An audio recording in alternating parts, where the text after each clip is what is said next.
really, really, really important to constantly be evaluating the people that work for you. And I think, particularly in a small business and a growing business, it's really hard to differentiate the fact that you are the CEO. And as much as you might love this person to pieces, at the end of the day, are they creating the best product for you, or could someone be doing it better?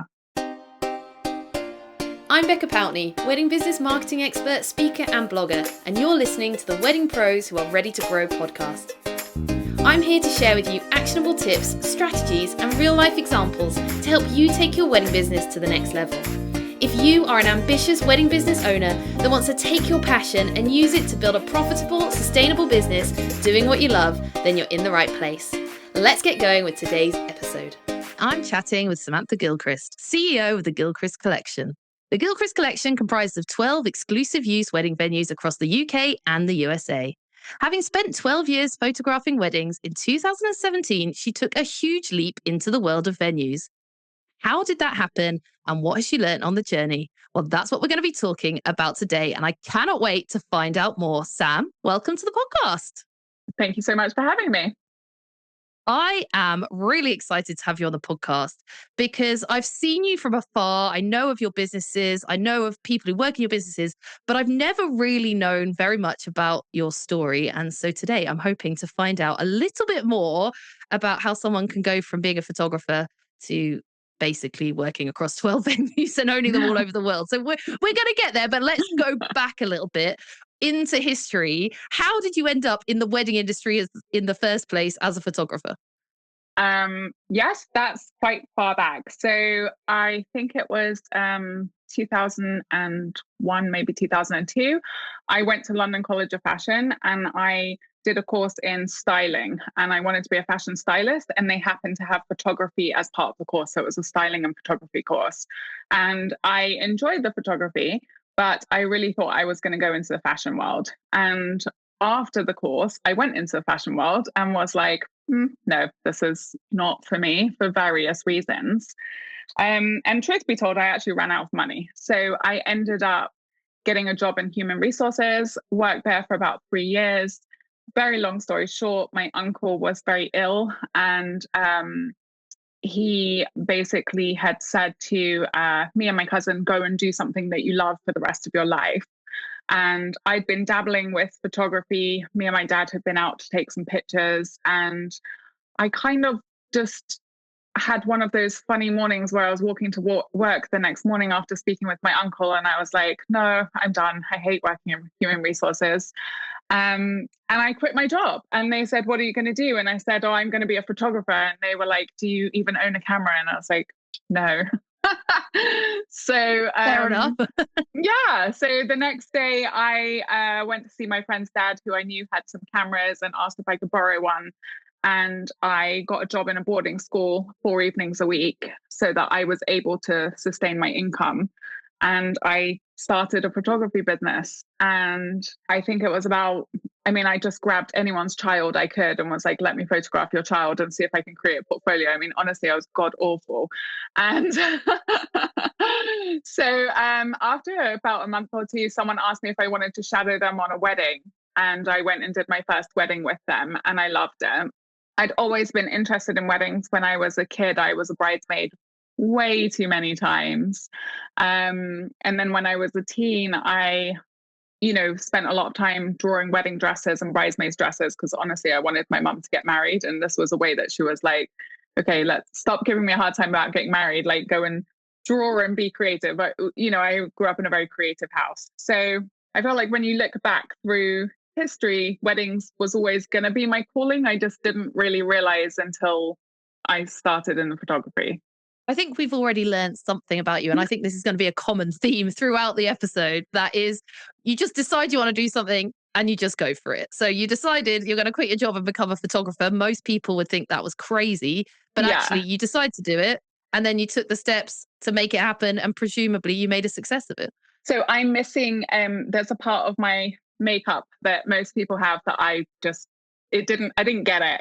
And it is the self-doubt in terms of I can't do it.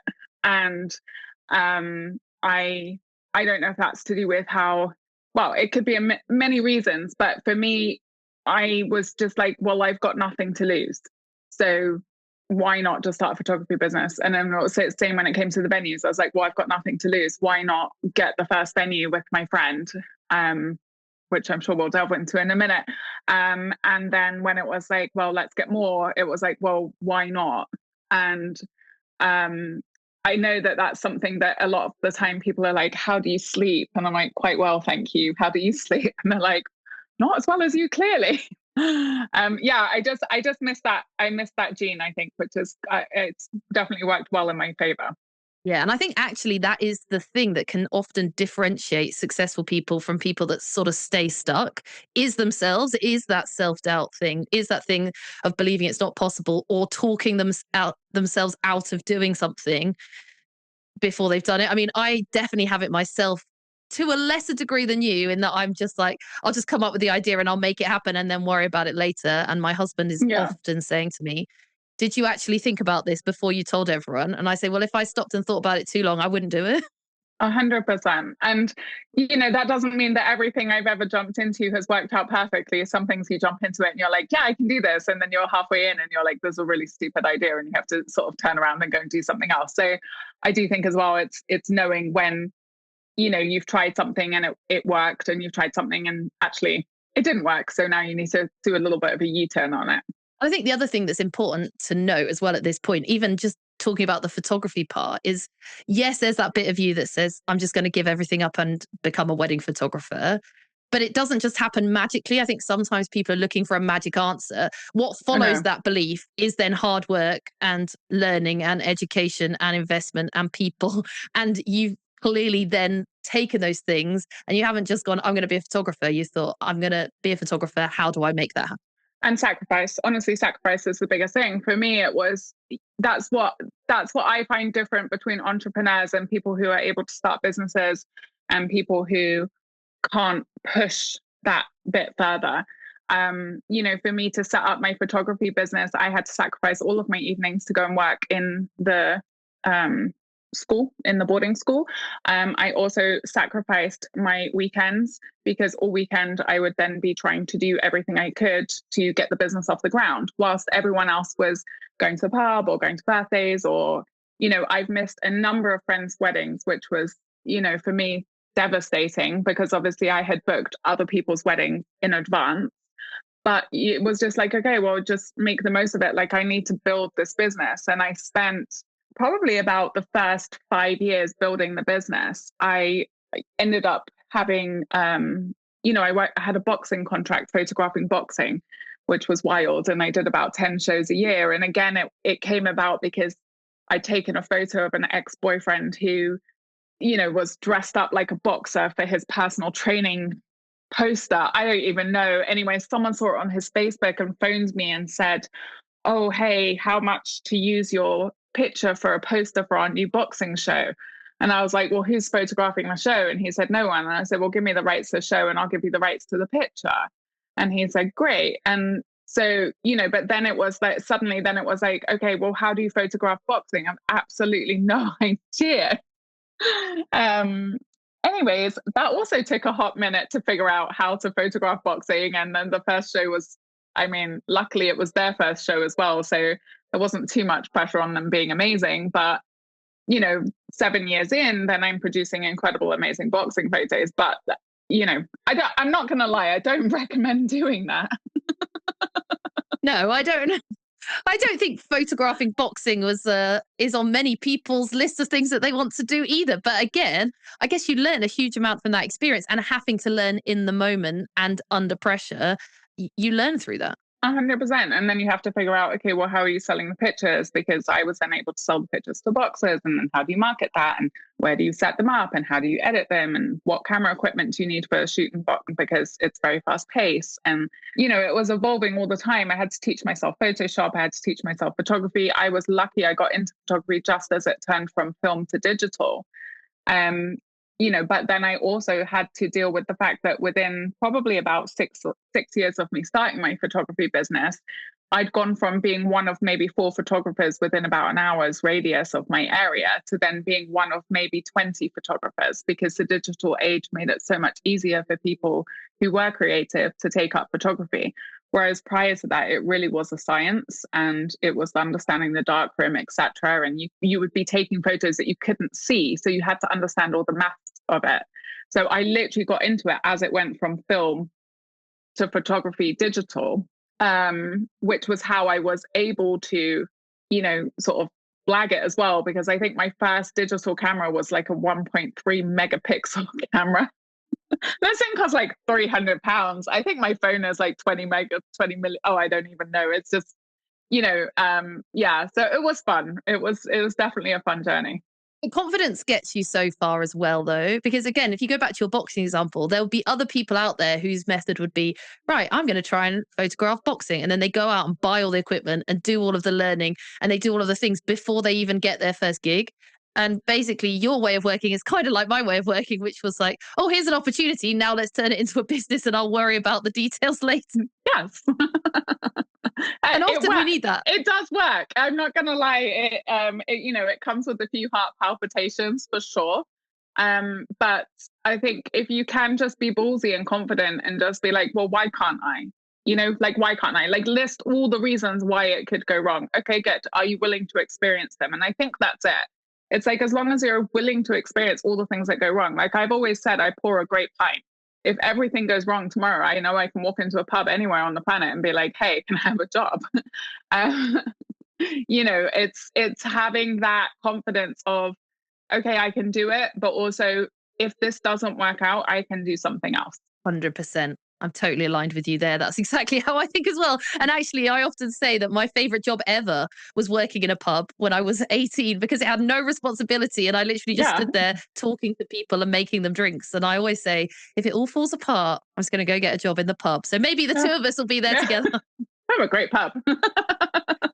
Let's talk then about your journey from photography to venues, because, this podcast has started very normally about someone talking about their business and how they've grown it and all of that kind of thing. But it is less usual for someone to say, I've gone from being a photographer to taking over a venue. So can you fill in that gap for us? Tell us the story. What happened? How did you end up going from wedding photographer to venue entrepreneur? Yes. So I had a dream in the back of my mind that one day, maybe in my mind, I would be like in my 60s, I'd have enough money to buy a wedding venue. And there was a local wedding venue in East Grinstead. It was called U Lodge. It's actually been sold to a house now. That I always thought, wow, this is just the most beautiful venue. This would be ideal as a home, own or occupy a wedding venue. And I sort of thought in the back of my mind, maybe one day I would be able to do this. I have a very good friend that I've known since I was a child. He's called Stuart. He's wild. And he is an entrepreneur and has a number of businesses.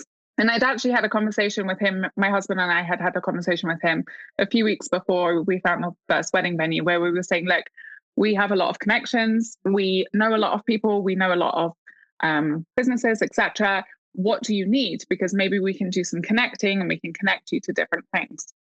And Stuart was like, well, I'm looking for businesses that are not on the market and able to be sold, and I could do a deal on them. He has an incredible art of structuring deals on buying businesses.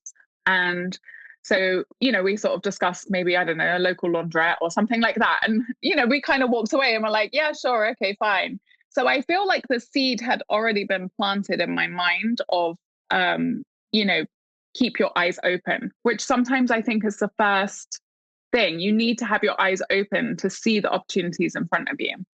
So in amongst all of this, I'd been to the National Wedding Show, and I'd had a photo up where a couple had come over and said, oh, we recognize that venue. We're trying to find an intimate wedding venue that's not just going to lock us in one room all day. They were only having 20 guests, and they really wanted to find somewhere that allowed them to have run of the building rather than, and everywhere they were seeing were like, yeah, we could put you in this one function room, basically. So I agreed to help them find something because they were looking for my area, obviously with the hope that they would then book me as their photographer. And I was sitting in Starbucks and I looked up all the local venues I knew and I started to put them into an email for them. And then at the last minute, I was just about to send the email and I was like, the Ravenswood. And I'd been there the year before actually for a wake. And I was like, maybe they would do something like that. So I went on the website and the website was down. And honestly, I don't know what possessed me because I'm not normally this nice, but I thought one small business to another, I will give them a call and tell them that their website is down. And I did. And Steve answered the phone and he literally just said, hello. To which I was like, oh, is this the Ravenswood? Because that's not really how you would answer the phone for a wedding venue or a hotel. And he said, yes. And I was like, oh, I wanted to let you know your website was down. And he said, yeah, I know. And I said, well, what are you doing? And he said, well, I'm going fishing. And I was like, okay, well, what are you doing with the venue? And he said, well, it's for sale. So it was supposed to be turned into flats and the deal had just fallen through and he was about to put it on the market. And I said, well, I think I might know someone that might want to buy it. Like, can I call you back? And he said, yes. So I phoned Stuart in a panic. Stuart was actually in America at the time. And I was like, I found a wedding venue. We need to buy it. I can do it. You need to help me buy it because I had no way of buying a wedding venue.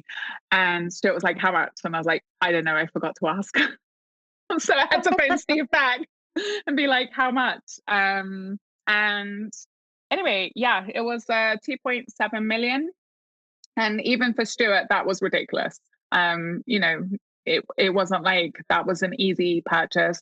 It was absolutely wild. We gave him 150,000 in cash as a deposit with no lawyers, no nothing. This I don't recommend. Don't do this. And it was all on a golden handshake. And we took the keys and we told him we'd pay him £10,000 a month and we would get it off the ground. It had no weddings booked, no events, no nothing. He'd cancelled everything. It needed a lot of love and care. It was, beautiful but tired. And we then spent the next 8 months trying to convince Barclays to give us a mortgage, which they finally did. But in the beginning, they were like, no. And they were like, make a business plan. So we made a business plan and we forgot laundry. We forgot all these things that we were like, oh yeah, we know. But Barclays basically were like, neither of you have a degree in hospitality. Neither of you actually have a degree, period. Neither of us have a degree. And yeah, they were just like, we're not giving you a mortgage. And then eventually I went and tapped on the door and was like, hi, I've booked 90 weddings. I kind of need the mortgage. And they were like, okay, we'll give you a chance. I love it. You make it sound so simple, even in the explanation. And I know people will be going, sorry, what? Sorry, what? Explain that to me again. Because clearly you didn't have a cool 2.5 million saved up from your wedding photography business, right? It was a number of things, happenstances, as we like to call them, where you'd had this friend or this person that you were talking to that was interested in purchasing something. You happened to call the Ravenswood and find that was available. And then it all came together. But there was still a huge leap and a huge jump and risk for both of you. I knew in my heart of heart, and I think this is where it came, and this is where the confidence comes in. I had seen probably in my photography career, I think I'd probably seen almost about 400 weddings. And, I had seen everything from a registry office to the Tower of London, to Windsor Castle, to weddings in America, weddings in Italy. You name it, I'd done it, like a garden backyard wedding, a church wedding. And I felt like I just knew what worked. And I knew what really didn't work. And also as well, at a lot of the weddings, I know a lot of wedding photographers will sympathize with this. Like you end up running the day and controlling things because you need to keep the timings in. And if they don't have a strong wedding coordinator on the day, you kind of have to take control because you need to get them back so they can sit down to eat, and you need to get all the photography that you need. So you kind of have to keep control of the day to make sure you get your product, but they also don't miss key milestones throughout the day. And I feel like that had just given me so much stability and understanding of the wedding industry that when I found this venue, it ticked all the boxes for me. The bar was in the room. There was, all close by. And it's like it had accommodation, but it had a separate ceremony space. It had an outside ceremony space. There was so much going for it that I was super confident. And I'd also photographed a wedding at a venue of probably about an hour and a half from Ravenswood, where they do 300 weddings a year. And so I knew that was possible. So when I first pitched it to Stuart, he was like, oh, we'll do a comedy night and we'll have a restaurant and we'll do weddings on Saturdays. And I was like, no, we're going to do weddings 7 days a week. And he's like, nobody gets married 7 days a week. And I was like, they do. So, once I got that through to him and really got him to understand that this is an exclusive use wedding venue and we can do, 300 weddings a year here, he was on board. And then he was like, okay, fine. And it was then sort of left to me to figure out, how does that work? What does that look like? How would the delivery work? How's the marketing going to work? How's the sales going to work? And how does that structure? Did that first venue come with an already there team, or did you build a team from the ground up? It came with 3 staff, a chef, a gardener, and an admin person. And that was it. And they literally, honestly, they looked at me and Stuart like, I love them dearly. They all think we're hilarious. And they've been very much part of our journey. But they looked at us like you are a pair of kids that have no idea what you're doing. But it worked, and it has been successful. So talk to us about that, particularly that first venue. As you look back over the time, especially towards the beginning, what were some of the things that you did that you thought this went really well? And what were some of the hurdles or struggles you faced along the way that you didn't see coming? So things that I think worked really well was my initial connections to the wedding industry already. For example, before we'd even taken the keys, I was on the phone to a lady called Helen that had a company called Empirical Events. And I was like, hey, I'm taking over this wedding venue. Don't tell anyone. But basically, 4 weeks after we take over, can you put a wedding fair in there? And, she was like, probably yes, actually. So she somehow contacted all these people saying, can you just keep this date free? I'll tell you a bit more about it later.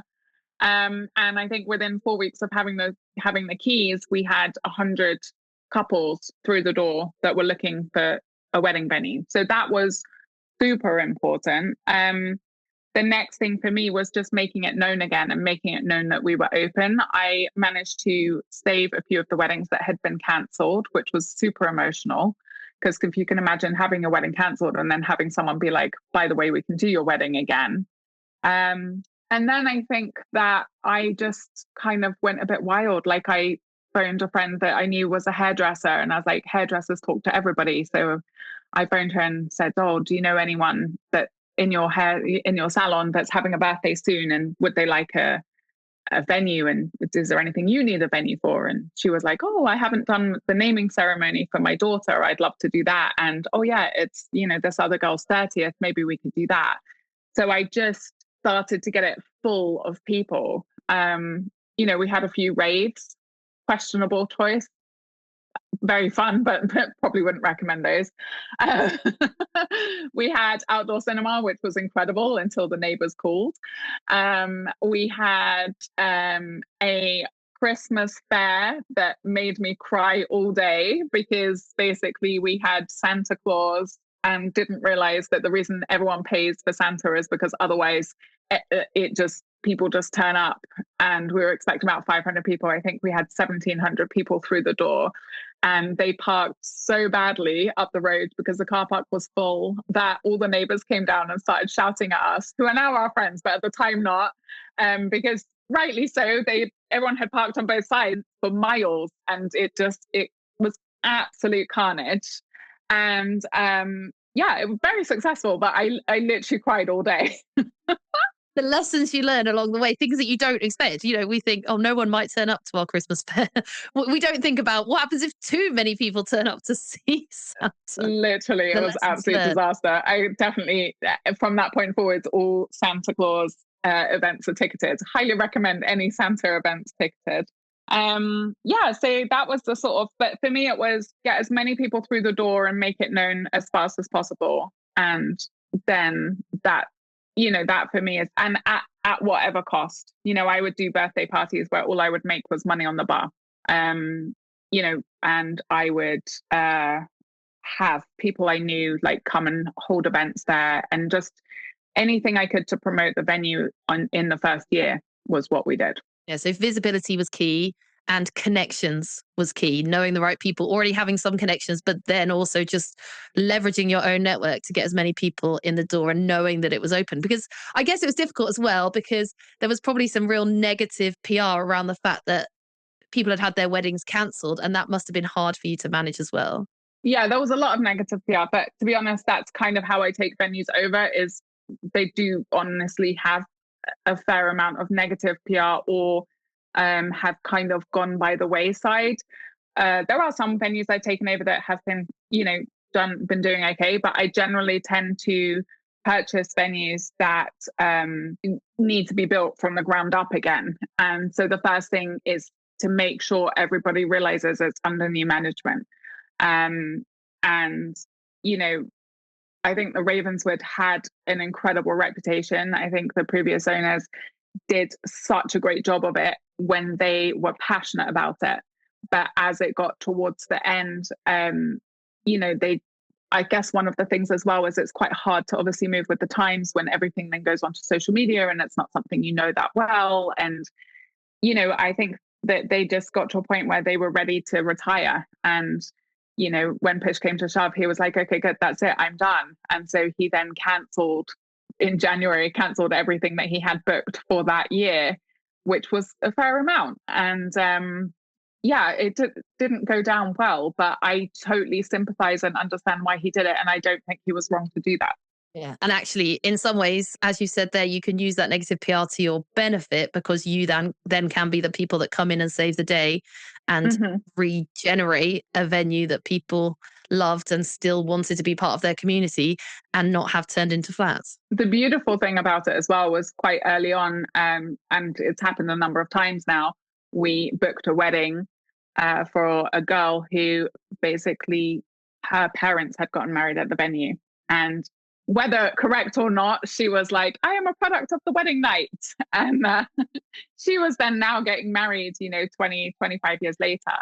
So that was quite incredible to meet her. And then also we met this incredible family as well who had lived in the venue before it was a function venue. And he'd grown up there as a boy. So meeting him and having his stories as well was really nice. So it is beautiful to take over a venue that has history and longevity and then meet people that have been part of that history and longevity. Absolutely. So you didn't just leave it at one venue. As I said in the introduction, you now have a whole collection of venues. So how did you go from, I've got one venue and this was a big leap, but we've made it a success, to, let's do this again and again?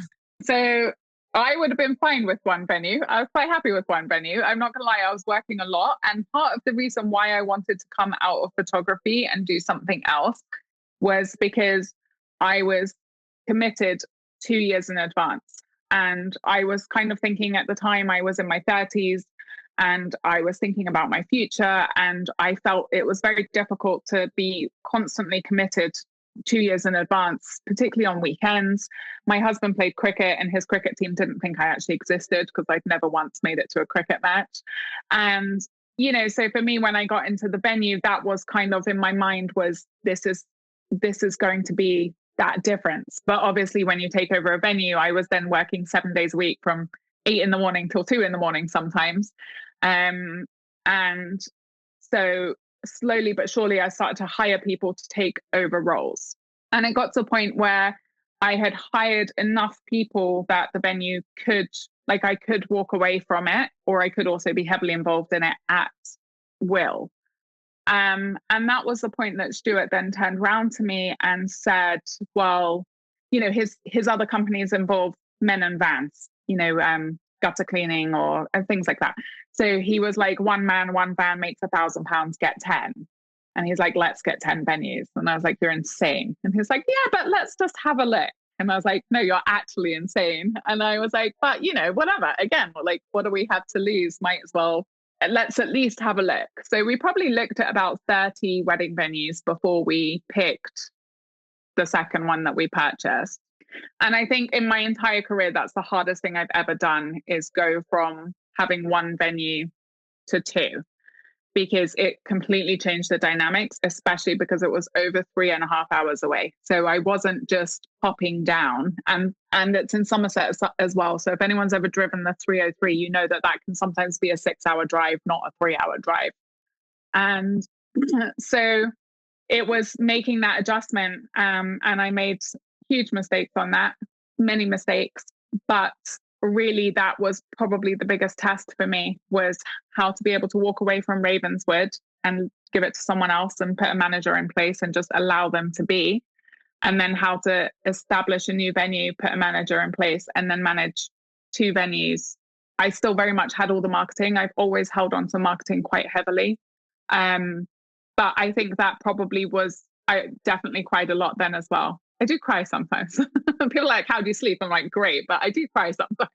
It is a bit like having children, though, where they often say having children going from one to two is the hardest leap, because you suddenly got to split yourself two ways. And it's kind of the same, that you had to become a CEO. You couldn't be in Exactly. both businesses at the coalface. You had to be managing from above. And that means, as someone who's an entrepreneur and wants to be involved, and I get this too, letting go. And that's difficult. Hardest thing. It's the hardest thing, is allowing someone else to take your baby and make a mistake with it, and then helping them to navigate that.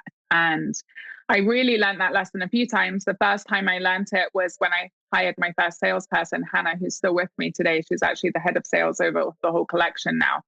And I was probably at the Ravenswood, I was booking about 3 weddings a week, maybe 4 on a good week, 1 on a bad week, but averaging about 3 weddings a week. And I thought I was amazing, because that's actually pretty good. And I didn't think anyone would be able to sell the venue as well as I would, because how could they? Because I'm so passionate about the venue, and I used to tour them around. I'd take them into the grounds. I do this whole experience tour with them. I get really passionate about the clothes. And I was just like, I am amazing, obviously. And how is anyone else going to do this? So when Stuart was trying to help me, because he's really helped me grow as a person. So when he was trying to help me and be like, look, you can't sell the weddings, do the marketing, deliver the weddings. Like, you need to hire someone. Which one are you going to let go of? And we agreed that it would be the sales. But I was a little bit like, in my mind, I was like, yeah, we'll see how this works. And so I hired Hannah, and I put her on a wedding open day that we were having, or a wedding fair we were having that weekend. And I think by the end of the week, she'd sold 6 weddings. And I was like, wait, what? Like, no one had sold 6 weddings. And I realized, okay, well, she is dedicated and only able, like, I was trying to sell the weddings, order the food, and do, check-ins and checkouts, and make sure the evening went well. And of course, having a dedicated person is going to have much more of effect. And also, honestly, she is just a better salesperson than I am. And what was hilarious was I'd spend like an hour and a half on the tours, and she would do them in half an hour. And I'd be like, well, you didn't show them the garden. And she's like, they've got legs. They can go and look at the garden if they want to, but I'm not walking all the way down there. And I was like, what do you mean? This is the key part. You have to show them. She's like, I closed the booking. I was like, okay, fair. I was like, all right, I get it. It's a humbling moment, isn't it, as well, when you're the top of a company, to realize that, yeah, actually, maybe some people can do this better, or as good or better than I can. And I think, again, even smaller businesses, when they have to outsource something, that's something they really struggle with as well, to go, well, I don't need to hire someone to write my content. I don't need to hire a content creator. I can do all of those things. But I also say both things are possible. You can do all of those things, but that doesn't mean you should do all of those things. And it doesn't mean you're doing it at the top level, because actually someone who's a specialist, that's all they're focused on, is being good at that thing. And that's 100% the point. And I think actually, if you are smart in business, you hire people better than you in every single role. Like, that's actually what you need to do. You need to take every single role, and you need to hire someone that is better than you at that role. And I think being a successful business person is understanding that, you've got to play the piano and play all the parts, but it's like, you have to have the people underneath you that are just able to get on with it. If you're going to micromanage every single part of someone underneath you, well, you might as well not have them there. Or if they're going to come to you every second with a question, like, some of my staff make the most wildest decisions sometimes. And they're like, well, we've decided blah, blah, blah, blah, blah. And I'm like, okay, well, let's try it. Like, if that's what you think is going to work, like, let's give it a bash. And luckily, 9 times out of 10, it works really well. But it's often something that I do when I do a business talk or things like this. I sort of explain the sort of spirit, mind, body sense, in the sense that the CEO needs to be the spirit. It's like, you need to be the person that's having the big ideas. You need to be free to be able to go, something's happening over there, let me delve into that. Or, okay, let me look at the forecast for a year's time, like in the future, particularly in the wedding industry, you have to be almost a year in advance. You can't just look at your bookings for tomorrow. You need to be looking at, okay, July next year, how are my bookings? And then you need the minds underneath you, who are the people like the entrepreneurs of the business, the ones that can come up with good ideas, and they can sort of make great programs and great plans of where the business needs to go and what they're, what they are doing with their section and how they're growing their section. And then you have the body, which is the most important part of the business, which are the people that actually produce what the spirits and minds have come up with. And it's recognizing who falls into what category, nurturing that. Like sometimes, we've got an incredible staff member that works with us now in the head office, and she started as a housekeeper, and it was like, okay, good. She then went from housekeeping to waiting to bar to assistant and wedding coordinator to wedding coordinator, lead wedding coordinator, to now the wedding coordinator over all the coordinators in the company, because you could see that spark. And it was like, ooh, let's nurture that spark. And we've gone on a roll, but you get the idea. Oh, I love it. I think it's a fantastic analogy. And I love the way that you're thinking about those people and their different roles within the business. And the fact that you also can value people and see something in people to be able to develop them up through as well. I think all of those qualities and what you're sharing about is what makes you a great CEO and was what has made you a success in what you've done. Now, talk to me about expanding to America, because if having venues in the UK wasn't enough, you now appear to have venues in Texas and Florida in the collection as well.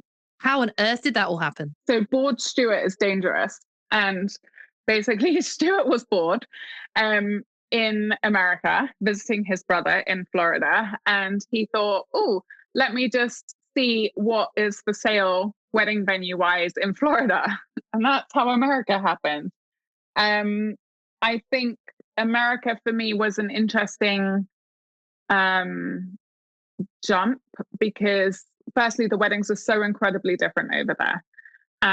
But that is also honestly why I agreed to it, is because they outsource all of the catering and the bar. So actually the core team in the US, whereas for me here, a core team in the UK for a venue that delivers 300 weddings a year, like main core salaried staff is probably about, probably about 30 staff, but then I would have another 30 staff that were housekeepers, waiting staff, bar staff, 0-hour contracts. That's the word I was looking for. Whereas in the US, I literally just need to have my general manager, probably an ops manager, a couple of sales staff, and I have a couple of what we call venue coordinators, because the US weddings all have wedding planners. No matter the size of the wedding, they all have a wedding planner. So you don't really need to control things on the day, because the wedding planner does. And if the wedding planner is not very good, the photographer does. And if the photographer is not very good, there's someone bossy in the group that will control the day. So I just need to really have a venue person around to be able to step in as needed. But also the US weddings don't start until about 4 or 5 o'clock in the afternoon, and they actually finish at about 10. So maybe 11, but it's definitely a totally different setup. So in a way, having venues in the US is much easier, because all I needed to know was if anything went wrong staffing wise, there was someone in the local area that I knew that I could call up and be like, hey, you've got a key, go open the door and let the vendors in. Because really that's what you're selling, is you're selling a venue, and they bring everything else. Now, over time, we've obviously nurtured relationships with suppliers, etc., and we've created our own packages. But that was what made it okay for me, because I wasn't willing to take on a venue where I got a phone call at 4 a.m. being like, hey, the chef didn't turn up. Like I can't think with that, but I can think with a sort of turnkey operation. And on a personal level, how did you go about discovering these differences or learning about it? Was that part of the process of deciding to purchase, or did you learn about this stuff when you purchased? Because I think sometimes we live in our world and we think, right, what works here will also work in America. But as you've just described, it is very different. So how did you personally go on that journey to make sure you got it right? So luckily, I'd already photographed about 3 weddings in the US. And I also have, I have friends over there. I went to school with 2 girls who went over and married Americans and happened to marry Americans in LA, similar area. and they created quite a good friendship group. And my husband and myself had been over to see them a number of times. And then we'd met other people in that friendship group. And it was one of their weddings I photographed. And then out of the other people I'd met in the friendship group, one of them I think was a bridesmaid at that wedding. She hired me to photograph her wedding in Seattle. So I think by the time that I had started in the venue journey, I'd already been to probably about 4 or 5 US weddings, either as a photographer or as a guest. So I was quite aware as to the differences. And then obviously you've got social media, you see a lot of things on there. But no, there was so many other things that we had to learn, legals wise, sales tax, that was a whole thing. And then just understanding how it works in the state and the county, and there's all these different laws for all these different things. I can imagine it has been a challenge. And again, I just think you talk about it so effortlessly. And I don't even know, I'm sure you do, but I don't know if you know how quite incredible you are as a person, as an entrepreneur, because I know people listening to this will be inspired because you're doing things, you're breaking down barriers, you're doing things that many people would think, as a wedding photographer, well, that would never be possible. That could never be my life. I could never do that. I could never. And yet you're doing it and you're moving forward and you're finding success and you're overcoming barriers and you're thinking big picture. Why shouldn't I go to the US? We'll worry about the details later. It goes right back to what we talked about right at the start with starting the photography business. And I knew that would be a theme. But you have something magical about you that says, yeah, why not? I'm going to do it. And then I'm going to work hard to make it happen in the future. So what's next for you? You have 12 in the collection. Are you done, or are you going to keep on going? I think we're going to keep on going. I think what's next for me is I really want to get a bit more hands-on in the US, and I would like to take that up to 10. I have a few things that we're trying to do over here in the UK. I have a few, some of my venues are incredibly successful, doing over 300 weddings a year. Some of my venues are still doing in the 100 to 150 mark. I want to push those up into the 250 mark. So that's really the concentration, is building those venues right now. And once those venues are where I want them, then I think all of my attention will turn to the US. And I think it will then be like, okay, we got 3, that was fun. Let's just hold those there for a second. And one of them's doing incredibly well. The other 2 are doing quite well. But I think that I wouldn't touch any more in the US until I get the structure a bit more stable. And also, like I said, get my ability to go back and forth a bit more stable. And then I feel like we really will do the next push. And the next push would probably be to, add a couple a year to the US. I don't know why, but I think I have 25 in my mind as like my target. Stuart's like, let's get 100. And I'm like, 25 sounds great. Well, it started as 10. When Stuart first said to you, he said we need 10. So now I'm thinking with 25. But honestly, I think probably hand on heart, I think that for me, the quality of the weddings is the most important. Like, we had something ridiculous, like 195 reviews last month, because I really push on like getting the feedback and the reviews. And out of those reviews, it was like 96% of those were 4 stars and above. Majority of them 5-star reviews. And, obviously some reviews are from guests, some are from couples, some are from whatever. And, I think it would be very arrogant to say that I want 100% 5-star reviews, considering I do 2,500 weddings a year. But I mean, that statistic for me is phenomenal. And that's what it's all about. It's all about making sure that the couples are fully enjoying the experience and having the best day. And I would never sacrifice that for growth. It's more important for me that the product is pristine and a good product, and that the staff are enjoying it, the families and the couples are enjoying it. And I wouldn't want to, go, oh yeah, we're just going to push it and get up to 100 weddings and be this huge chain that just doesn't care and doesn't have the infrastructure to make it. That to me is greed over caring about the couples. Yeah. And actually it can end up having the opposite effect, because you lose what makes your venues amazing in the first place and why people want to go there if you start letting them go and you lose that love and care. Have you ever let a venue go in terms of have you sold a venue, or have you always kept all of the venues along the way? So far, we've kept them all. Interesting. So it'll be interesting to see whether or not you keep them or you sell them down the line. I'm fully invested in watching your growth journey. Now, just bringing it back down to earth before you finish, because like I said, I think this has been a very inspirational episode of this podcast, and people will be learning from your mindset. But they may be thinking, yeah, but I also don't want to own even one venue, let alone 25 across the world. But what they do want to know is what's working, because you've clearly turned your venues, and many of them very successful and all of them successful. What's working, do you think, in your venues right now from a marketing perspective? Where are your inquiries coming from? And is it the same everywhere, or does it vary from place to place? That's actually a really interesting question, because I also have, like, my 3 US venues are all Gen Zs. And I think that's quite interesting because they do just get married much younger out in the US, particularly in the areas that I have the wedding venues. So that's been an interesting observing that, because there is a shift in how they communicate and how they book. But overall, majority of our inquiries come from either Google or Facebook/Instagram, like Meta. And I would say 80% of my inquiries in England, inquiries in the US come from there. And I honestly am a stickler for statistics. So I could tell you exactly how many inquiries it takes me to get a tour, exactly how many tours it takes me to get a booking.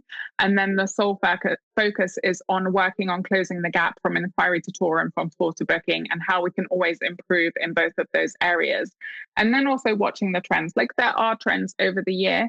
But I am also very much, I will not go into agreement with things. For example, one of the things that is communicated a lot right now is that the wedding industry is slow because of COVID and people didn't get together. And therefore now we're not seeing as many couples getting married.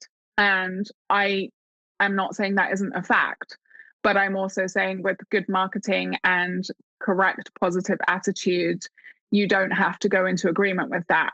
And that's one of my biggest bugbears sometimes in the industry, is I hear people, like, I remember in 2008 and also 2013, like 2013, it was like, no one's getting married this year because it ends in 13 and it's bad luck.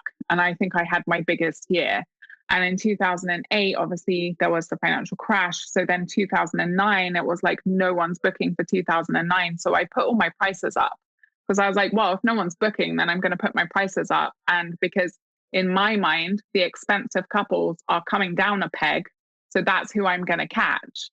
And again, I had a very successful year. So I just think that's really important, is for people to not go into agreement sometimes with what the general, if I listen to, I have all sorts. I have people being like, no one's booking because the budget's coming out. And I'm like, look, not being funny. Like, I don't even think about the budget. So you're telling me that all of our clients are thinking about the budget. Now, for sure, there's going to be some people that are going to be invested in the budget, but that's probably people that are like buying houses and things like that. It's like, if you're engaged and you're getting married, budget aside, like, you're going to get married. So, it's just remembering that. And then it's also remembering that there's like 250,000 weddings a year in the UK.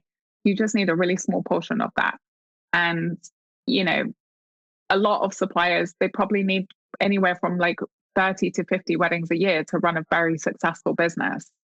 And that for me is mindset. It really is, like, it's mindset. It's just being like, nope, I know my statistics. I know that this week I had, or this month I had 10 inquiries and I closed 2 of them. Okay, well, now you need to look at your pricing. There's something maybe out on your pricing. Or you had 15 inquiries and you closed 14 of them. There's still something out on your pricing. You're too cheap. So, it's being able to look at it as a business and not being able to look. I think in the wedding industry, the biggest thing is so many people are creatives. And so they're creatives and they're doers. So then they get very stuck in the production side of everything. And it's educating themselves enough to be able to step out and understand the business side to support the production side. So yeah. I rolled again. Action, not excuses. That is what I'm hearing from Yeah. you. It's about not finding excuses for what's not working, but actually taking action and looking at the data and finding out what does work. Sam, it has been such a pleasure to talk to you. I could talk to you all day, but time is against us. So let me end with the question I always ask at the end of every episode for you, which is this. What's one thing you personally wish you'd known sooner in business? So I knew this question was coming, and I feel like I could answer it 100 times over. But I think the most important thing that I wish I'd known sooner in business is about personnel. And I think it's really, really, really important to constantly be evaluating the people that work for you. And I think, particularly in a small business and a growing business, it's really hard to differentiate the fact that you are the CEO. And as much as you might love this person to pieces, at the end of the day, are they creating the best product for you, or could someone be doing it better? And it's brutal and it's horrible. And it's probably the personnel is probably one of the hardest things. But I really do wish that sooner I had realized that actually, if you're trusting someone to produce a product, they need to be producing it to the best of their ability. And if they're not, then you need to find someone better to do it. And also, as well, I don't allow any negativity in my team, particularly my head office team. I can always be challenged. I can always be told I'm wrong. And I can always be told that there's a better way to do something. And I'm not to know best to not know that. Like I said, I hire people that are better than me. So I do expect to be, have something like that. But I will not have someone in my team that upsets my staff or upsets me. Like, as soon as I feel like someone is upsetting me, or I feel a bit backed off from going and speaking to that person, then it's like, no, actually, this needs to be adjusted. I've been very fortunate. We've had incredible people with me. But every so often I have had to kick myself and be like, okay, actually, it was more beneficial for the company if this person was replaced with someone else. And it's horrible. It's the worst part of the job, but it's probably the most important. So important. And that's why I always say to people, be careful about hiring people you're friends with. Oh, don't do it. It's never a good idea. No. It's better to hire someone you don't know, because if you do have to let them go, at least you haven't ever had a friendship that you're about to destroy. So yeah, that is definitely something I've learned along the way too. Sam, I'm excited to see the next steps in your journey. I am going to be keeping my eye on what you're up to. It's been a fantastic conversation. If people want to find out more about your venues, find out more about you, where are the best places for them to find you? So all of the venues are on every social media channel going, because I have many 20-year-olds that work for me. But basically, I'm on Instagram on Samantha Gilchrist Official. I think the overall collection is on there under the Gilchrist Collection. And then we also have a website, the Gilchrist Collection, which has all of the venues listed on there, and also a section about myself. And like I said, all of the venues are on TikTok, Instagram, Facebook. If it exists on social media, they'll be on there. Amazing. And I will make sure I link to the overall collection website and social media, and to your social media in the show notes, so that people can go and see an overview and find the venues that are closest to them. Sam, thank you. It's been a pleasure, and I hope to see you again soon. Thank you so much for having me. It's been great. What a fantastic conversation that was. I really enjoyed talking to Sam. And I've talked to a lot of people on this podcast. I've had a lot of conversations, but I think that was one of the most inspirational conversations I've had in the last year. And I think if you take nothing else away from it, it's stop making excuses, take action, and get out of your own way. As I said, I put all of the details for all of the venues in the show notes. Go and check them out. But I hope you've left this conversation feeling inspired. I'll see you next time.